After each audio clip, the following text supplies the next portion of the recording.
depois que aprova, congela naquela taxa? Como é que funciona? É a taxa da contratação, mas a gente, para mudança de taxa, leva um tempinho, leva um aviso, então assim, a gente nunca... Os clientes aprovados, eles dão uma prioridade, então tem clientes aprovados, eles dão um prazo de 90, 120 dias para o cliente contratar, eles avisam, então assim, vai ter uma mudança de taxa? Vai, legal. Só que eles têm um aviso, aí a gente chega pro cliente, olha, vamos agilizar seu processo para fazer acontecer. Não é tipo, hoje é uma taxa... Não é dólar não, não é dólar não. Não é dólar, subiu, desceu, isso.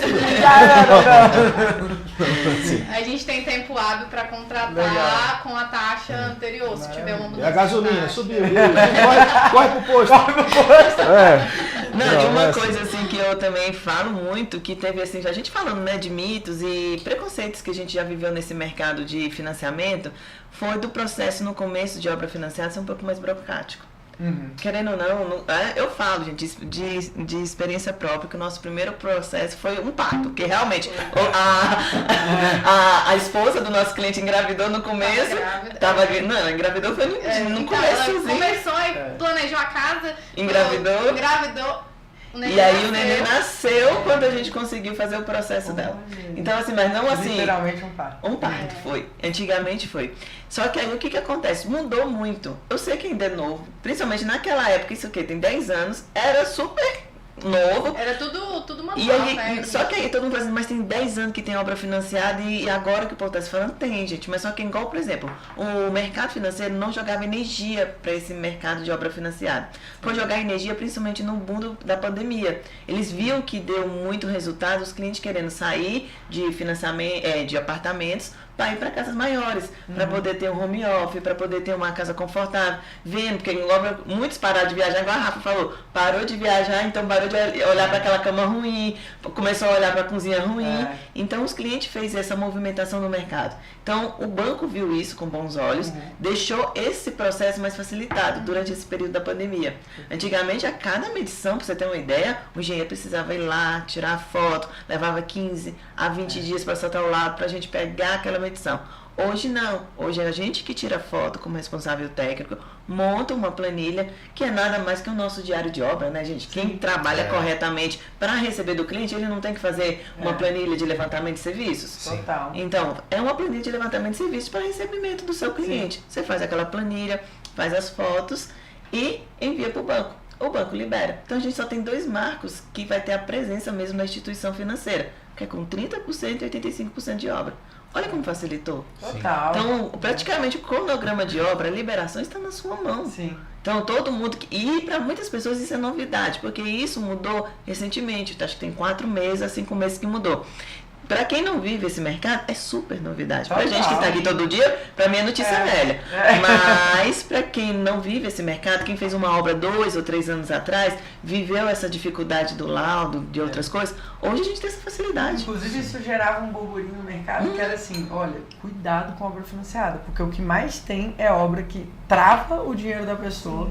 Porque você, sei lá, eu lembro que quando a gente foi fazer uma obra financiada em steel frame, ainda não tinha muitas resoluções, isso há uns 5, 6 anos atrás. E aí eu lembro exatamente das clientes assim, morrendo de medo, porque tinha uma questão de que se fechasse a parede já era, não liberava mais, porque aí o fiscal da Caixa não ia conseguir ver o que tinha sido feito. Então era uma coisa muito tensa, assim. Acabou que essa obra nem foi feita, mas por questões pessoais da pessoa, mas eu lembro que a gente estava muito nervoso assim no processo, que eu falava, gente, imagina, vai que faz o negócio steel frame mesmo, e aí será que ela vai perder o dinheiro e aí vai ficar com a casa parada? Porque era esse o burburinho que tinha, de obra parada porque o banco não liberava o financiamento. Não, e a Rafa falou... Desculpa, a Rafa falou esse negócio aí de obra que começa ou não começa, tem outra benesse aí também, né? Tem muitos clientes que o dinheiro acabou no meio da obra. Sim. Dá para financiar? Dá também. Com certeza. A obra dá para salvar um monte de obra aí, né? Nossa, ontem eu fui falar isso no Instagram e foi uma pergunta aleatória que fizeram no meu direct. Eu falei assim, cara, é importante levar isso para conhecimento para várias pessoas. Muitas pessoas estão aí com clientes que fizeram uma previsão que achou que ia se capitalizar durante a obra, porque tem muitos clientes que chegam aqui pra gente, conforme a renda mensal que eles têm, eles falam assim, olha, eu tenho 200, 300 mil para iniciar, durante o mês eu consigo com minha renda, eu sou médico, eu sou alguma coisa, ter isso. deu alguma coisa zebra no negócio dele, não é culpa dele. Deu alguma zebra no negócio, ou ele não consegue, ou teve uma despesa inesperada que ele não estava contando e não consegue arcar mais com a obra, o dinheiro. Não porque o responsável técnico foi irresponsável falar que a obra ia ser mais barata e foi ficando caro. Mas realmente, acontece também. Acontece também. Mas também tem esses outros cenários, né? E aí o que acontece? Aí uma obra até com 70% executada, a gente consegue financiar. Então, e ainda tem um bônus aí. Te devolver 30% para poder você ter um alívio ali. Capitalizar novamente.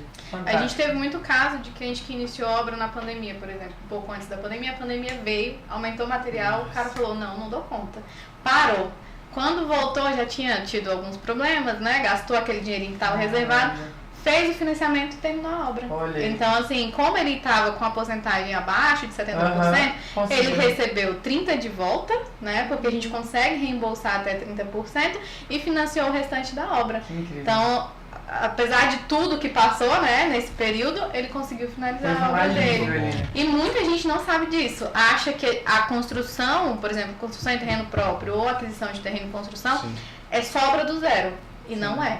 Pode ter uma construção. E outra coisa, também a gente consegue financiar a obra. Por exemplo, você, Rafa, fazia sentido para você começou a fazer sua casa, fazia sentido aquela casa para você. Durante um período da obra não faz sentido. Você teve uma proposta de negócio para fora do país, você quer vender seu imóvel. E tem muitas pessoas interessadas. Só que como não é um imóvel já pronto, você não consegue financiar. Porém, tem uma obra lá que você já investiu 300 ou 400 mil lá dentro. E a pessoa deseja comprar o lote, aquela obra em andamento. A gente consegue fazer aquisição e financiamento da obra também. Caramba, que legal. legal. Então você, às vezes tem um cliente aí, às vezes, inclusive, um detalhe, a gente fez um processo desse, nós fomos os primeiros a levar isso pro banco, né? De uma situação que já estava, quantos por cento? Lá estava 45%. Estava bem evoluído. Mas era uma casa de 970 metros quadrados, então o cara já tinha investido praticamente mais de meio milhão. Então a gente levou isso pro banco. Quando chegou lá, é aquela questão, né? O gerente olhou e falou, isso aqui não dá não. Falou, dá. A gente viu um normativo que pode. Então a gente vai atrás e vai resolver. A gente conseguiu resolver, o cliente assinou, tá aí com a casa. Vamos do primeiro, aí depois a gente abre as portas. Aí o cliente fica muito feliz, né? É o tipo de coisa que reverbera aí. Ele valia muito a pena, né? Aquela compra daquele imóvel naquela situação. Porque o jeito que ele comprou, né? O valor que ele comprou que valia muito a pena. Sim. Então, assim, às vezes o nosso cliente chega aqui no escritório, às vezes ele perde uma oportunidade porque você não sabe orientar. Então, essa orientação, negócio, né? oportunidade de negócio. E assim, gente, vamos até ser um pouco mais raso. A pessoa não precisa ser um especialista em financiamento, mas ela precisa saber o básico. Ela precisa saber direcionar. Ela precisa nem que seja para mandar lá para efetiva. Falar, vai lá e faz com as meninas, né, a parte de processo. Você já enxergou a oportunidade, já entendeu o que dá para fazer e que vale a pena, contrate especialista, cara. Não fica dando um ponto de faca não. Mas o que não dá é pra gente ficar ignorante nessa situação. Quando você sabe do assunto, você passa confiança para aquela pessoa que está te procurando para uma solução, né? Total. Então, quando você passa essa segurança, o cliente está te procurando para solucionar alguma coisa. Se você não passa essa confiança para ele, ele fala, opa, não posso ficar aqui. Então, saber o básico. Ele acaba preferindo um profissional que consegue oferecer essa oportunidade para ele, né? É simples assim, isso acaba sendo diferencial de mercado, né? Não, e fora que, por exemplo, aí, ó, esse cliente, como a gente passou confiança no financiamento, aí ele precisava de alguém para finalizar os projetos dele, passar a responsabilidade técnica, foi para o escritório, ajudar no auxílio da obra. Então aí a gente consegue pegar todo esse sistema várias outras coisas. Vender várias outras coisas, porque a gente está ali junto com o cliente desde o começo. Aí é um cliente que só falou para mim, eu quero fazer aquilo. E aí eu falei assim, Jéssica, vamos fazer tal coisa? Aí a Jéssica falou assim, vou pegar aqui agora o normativo. Então, muitas das vezes, ó, por exemplo, a minha parte não é, dentro da própria efetiva, que eu sou sócia da Jéssica, não é entender de documento. Sim. Eu não sei das regrazinhas assim, bem detalhadas. Da letra miúda. É a Jéssica. O que eu sempre sento com a Jéssica, a gente faz um geral para entender todas as possibilidades que eu tenho para ofertar para o meu cliente, que eu sei essa parte mais de network do escritório, oferto, e a Jéssica cuida dessa parte mais burocrática e faz a coisa acontecer. É isso, assim. E vai na letra miúda. E hoje um profissional que não dominar isso, ele vai ficar bem abaixo do mercado, né? E ninguém hoje em dia ninguém quer mais expor de capital próprio.